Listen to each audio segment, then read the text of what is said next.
I had my favorite substitutes. I knew the ones that did well in my classroom, that had the training that I've worked with before. I wanted them. So can you prioritize them? When I'm out, it's going to make sure it goes to them first, even if I don't have time to contact them.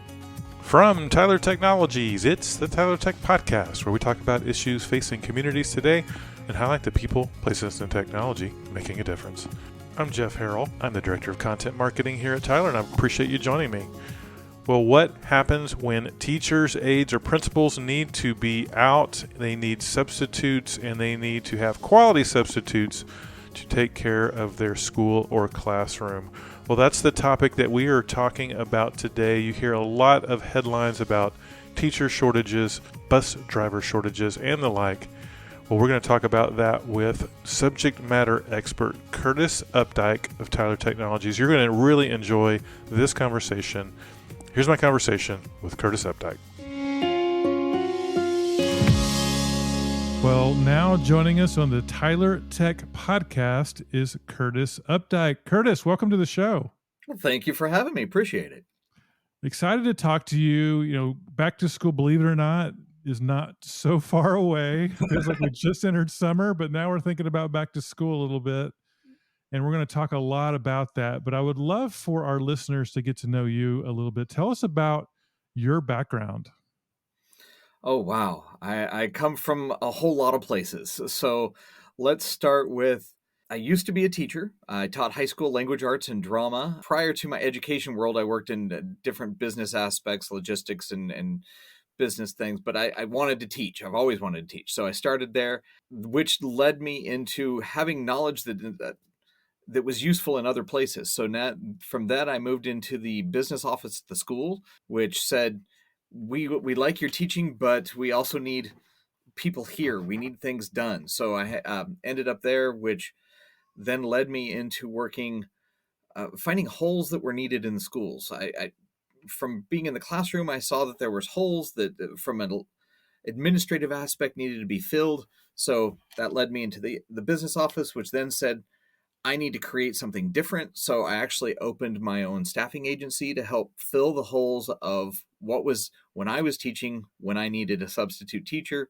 which cascaded into, well, what is the software I can use to do this? And when I left the staffing, I ended up with software specifically trying to make it work for what we needed. So long way around, that dropped me here at Tyler. I love it. Yeah, you're the perfect person to talk to about this, because we hear a lot in the news about shortages, teachers, school bus drivers, etc. I would love for you to help us understand that landscape. Talk a little bit about the landscape in school staffing right now and the things that you're seeing. Nationally, we have an employment shortage. I mean, it's not just in schools, but it's across the board. But it affects schools more dramatically simply because there's a level of training that's required, obviously, for teachers' education. And it takes time to get these teachers educated. It takes time to get them there. Even with bus drivers, it's not like not everybody can drive a bus, right? You've got to get a CDO. You've got to get the right training. And so it takes more time to be able to get into those situations. Or into those positions. So the situation the schools are in is they don't have the ability to hire an Amazon driver, right? Uber drivers can't be school people. So it's affecting the education abilities within the schools. It's affecting manpower with things transitioning, different regulations coming down, and trying to find the right matches when and where needed. It's causing strain. You bring up a good point. One I hadn't thought about. So my son is home from college, and he is a DoorDash driver. And he's a 18-year-old kid with a license, but he's able to deliver food. Certainly not qualified to deliver children safely home from school. So I never thought about it that way. But you're exactly right. You have to have the right person doing the right role, have that training and that safety element for our students as well. I'd love to for you to talk a little bit about the problems when you don't find the right match, because I could imagine there's probably solutions out there that'll maybe find someone that can fill a gap for you. Mm-hmm. But when that gap is filled with the wrong match, talk to us a little bit about the problems that creates. Well, first of all, we're going to go all the way back to the software configuration to begin with. When you're looking at the software itself, we need to make sure that it can handle more than just teachers. I know when we think schools, we think teacher. I mean, the Yep. first two that come in your mind, teacher and bus driver, those are the two that everyone sees, right? Schools are like mini cities. They have food service, they have custodial, they have maintenance, they have principals, they have this whole infrastructure that has to be supplied. And when one of those people is out, most of them need a replacement. A teacher, you can't not have someone in the classroom. So can the software, first of all, manage all of those different roles? Some of them can, some of them can't. When you look at the software, can it distinguish and say it's designed just for teachers? And that's great. That's where we're at. We looked at it saying we need to cover all of those roles. So we can't have someone that is a qualified bus driver show up as a principal that day. There's some legal issues that may go around there, as well as they're not qualified. So the software has to be able to denote all of those different, what we call classifications. Make sure that each of those is looking for the right people that have the right training that can go to the right position. Once we match those within the system, you have another level. I taught language arts and drama. I had my favorite substitutes. I knew the ones that did well in my classroom, that had the training that I've worked with before. I wanted them. So can you prioritize them? When I'm out, it's going to make sure it goes to them first, even if I don't have time to contact them. So I can go into my system. I can say quick on my phone, on my computer, and say, I'm going to be gone tomorrow. I'm not feeling well. And it instantly knows who my favorite people are, who's qualified for the job, and can send a app ping or a text message or an email or phone call, whatever, however you want to get notified of. They get the notification, they can accept the position, and the administration doesn't have to worry about who's out, who's in. It just happens. And they walk in the morning and like, oh, I've got 90 people in my school that aren't going to be here today, but they're all covered. Then we take it above and beyond that, where from the administration side, when you look at the people and you say, great, I know this substitute, they work well in our building, but they may not work well working with second grade or in wood shop, something like that. So they can go in and say, we have a granular control. No, this substitute does not work well in that position. We still want to keep them in our building, but we don't want them to work in wood shop or whatever it is. So you have a lot of more control of where, making sure the right person's in the right place so someone doesn't lose a finger and the Bunsen burners are turned off correctly in the classroom so we don't burn the building down. Yes, those are definitely problems we want to avoid.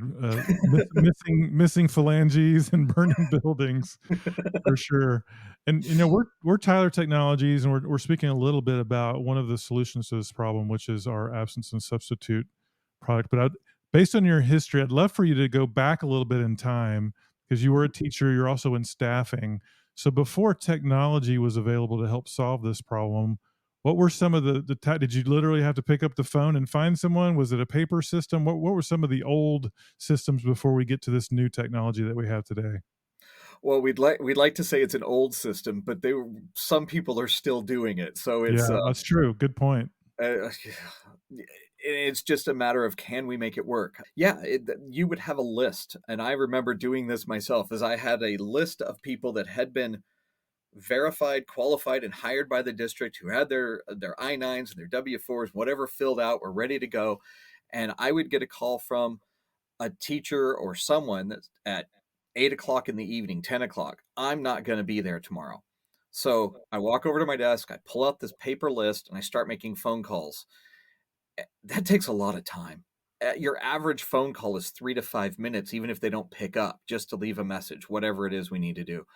So getting through that list took forever. And then waiting for people to call back, waiting for them to yes, no, maybe they're already working in another school that I wasn't aware of because I couldn't tell. So many holes, so Yeah. many holes. Then I have to, who was in, sign them in, get them to payroll.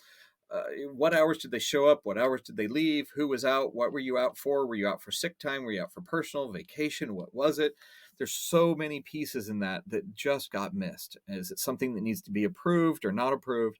When we look at the software itself, It knows all of that. The employee clicks a button, I'm gone, knows who to look for, it's qualified, it tracks their hours, it tracks who showed up, when they left, what the leave reason was.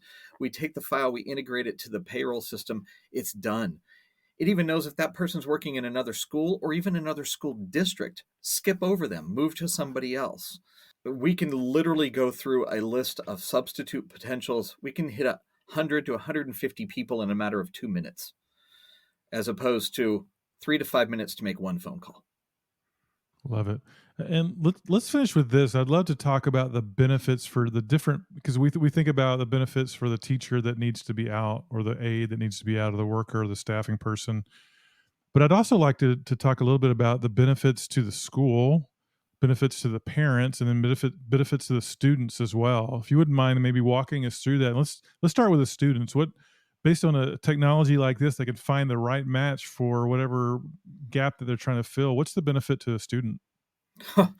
Well, that obviously one of them, but when the big one that most people don't even realize is when a substitute is called and they say, great, I'll take the job to teach science in the middle school. They walk in the school in the morning, they check in at the front desk, they make it to the classroom, and sitting on that desk is a piece of paper that says, here's your lesson plans for the day. They now have about 15 minutes before the kids walk through the door to get prepared to figure out what they're teaching and how they're doing it. Most teachers have these planned out months in advance. Within the system, if the teacher is out, the moment the substitute picks up the job, the lesson plans are attached. Oh, So the wow. night before, a week before, whenever the teacher put the absence in, they can be prepared before they even walk in the classroom. And then what about for the parent? I mean, I think I can make some assumptions on what the benefit is for the parent, but in your words, tell us a little bit about that. A benefit for the parent. Your kid's not missing a day of education. They're Yeah. not. I don't know how many times I have heard, oh yeah, the substitute came in and put in a movie because they didn't know what was happening. They didn't know what was going on. We've missed a day of advancement. We're trying to make sure that we get the right person with the right qualifications that can do the job and knows what to do before they even walk in the door. And what about for the schools themselves? What are the Oh, the benefits schools you're themselves, seeing? the administrative time that's associated with tracking out your employee leave time, getting an absence approval. I have one school that I literally worked with last week told me, we still do what we call the pink sheet. It is a pink piece of paper. The employee fills it out, has a student run it to the office. It sits at the desk of the principal. The principal signs it saying, yes, your absence is approved. And then they have to start making phone calls. So we don't know how long that whole process is going to take, right? That pink piece of paper could have slipped under the desk and got lost. So how about the moment the employee puts it in, the principal gets a notification, this needs to be approved. You want to approve the absence. They can prove it instantly. It can happen in a matter of seconds to minutes. And then all of that data is tracked. So someone doesn't have to hand key all of that time into a payroll system of who worked, who was out, who was when. It takes literally days for someone to hand key all of that information for all the substitutes in the past 2 weeks for payroll, where we can actually export the file and upload it in a matter of a minute or two. So the amount of time saved on the administration, the amount of money saved, going back to that scenario when I said when I pulled out my desk, my note out of my desk and made phone calls, I got bonus pay or stipend pay for making those phone calls for the extra hours in the morning and the evening, which I didn't want to do from home. So I don't have to do that anymore. Nobody has to make that list. And that stipend pay for many of the schools, that pay that is associated with those employees, more taking that away from paying them the extra pay and all of this overtime and everything else, more than covers the cost of the software. So they're saving money on the back end. And you've hit on many of the benefits for the staffing person that needs to be out. But I'd love for you to any other ones that you haven't talked about, and then also the benefits for the person filling in. You mentioned already they're not getting a lesson plan 15 minutes before, but talk to us about the benefits for the person that needs to be out, and then the person that's actually filling that role. Person that needs to be out, they can rest assured we're going to do the best possible way to get everything covered as quickly as possible. So they're not stressing about, do I have someone in my class? What's going to happen? Who's in there? I don't even know. They actually have access to the system. If they didn't have even a favorite or nobody was available, they can see who's picked it up the moment somebody picks it up, they get a notification that says, hey, Joan substitute just picked up your job. They can communicate with them. They can email them. They can phone call them and give them information directly if they need to. So that employee knows that their classroom is being covered or their position in the kitchen is being covered the right way at the right time. From the substitute's perspective, they can see those absences. If employees know that they're going to be gone on vacation 3 months from now, they can put their absence in today. The substitute can pick up the job today and plan out for the future when they're going to be working. So they don't have to wait to the last minute every day. I've got a lot of substitutes. They will literally plan 2-3 months in advance and have every day scheduled. They know where they're going, what they're doing. It's not guesswork anymore. It's not like the Uber driver waiting for the phone to ping. They know which restaurant they're picking up and what food they're taking where, and they can map it out. So it makes their life so much easier. I love it. I love when technology helps solve real problems, and especially when it has to do with students. This is really fantastic. Well, Curtis, this has been great. Any final words, if you want to talk a little bit about Tyler's absence and substitute, maybe some of the differences between it and some other things that may be out there in the market? There's other things out there. When you boil it all down, if you talk about a car, you put the key in, you start it, and the car goes forward. Everything beyond that is bells and whistles, right? Does the horn work? Do I have airbags, safety features? We wanted to make sure that we built the best, most efficient one possible. It's not a Lamborghini. I don't want you to pay for a Lamborghini. I've got the best family sedan out there. It does its job, it does it well, and it makes it comfortable. And we want to make sure that it fits the purpose that it's there for. We want to make sure that we can integrate it to any payroll system, not just ours. Tyler has its own payroll, but so many other schools, they use a payroll from one school, they use our absence and substitute. We need to make sure that that data can pass. We don't want to make it difficult on them.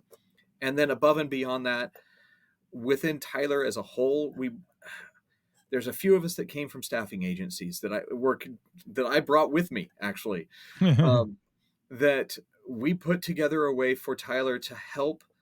No, we don't staff. We don't hire your staff, but there's things staffing agencies do. There's tricks of the trade that we made public for the school districts. They don't need to pay someone to do it. We just try to give them the information that allows them to find those staff that they need in the most efficient and less expensive way possible. Schools have budgets. They need to stay in the budget. So we want to give them the tools. If you want to hire people and you want to know how staffing agencies do it, we'll give it to you. And you don't have to pay for it. It's there. We'll help you. We want to make sure that not only does the system work, but that you have everything you need to make it work. Yeah, I think one of the things we really like here at Tyler is to have people in, creating the software, working on the software, selling the software that have been in our clients' shoes before. You've been there before. So really appreciate your perspective and point of view. If someone wanted to learn more about Tyler's absence and substitute solution, how would they do that? Go to Tyler's website and click on schools, right? We're there. You can check absence and substitute search, look for Tyler. We're there. Give us a call. We've got a handful of people here that really know their stuff, and we're just happy to answer questions. So I put my phone number on here if you want it, right? Well, if someone wanted to get in touch with you, Curtis, is there an email address or something you wanted to share? Yeah. Curtis.Updike, UPDIKE @tylertech.com. That comes right to me, and we're happy to share. We're happy to help. Very good. Well, this has been great, Curtis. I've, certainly spent a lot of time in school, had no idea back however long that was when I was going to school that there would be solutions like this that would help solve the problem where I didn't have to watch that movie again when I had a substitute, but actually had a real lesson plan to go through. So this is fantastic. Thanks so much for joining the show, and I'm sure we'll talk again very soon. All right. Thank you. Making sure our students are well taken care of, such an important topic, and really appreciate the great work that Curtis and the team are doing in this area. Hope you enjoyed that, and hope you enjoy the Tyler Tech podcast. We are working on episodes throughout the rest of 2023 and on into 2024, so please subscribe. This is Jeff Harrell, Director of Content Marketing here at Tyler Technology, signing off. We'll talk to you soon.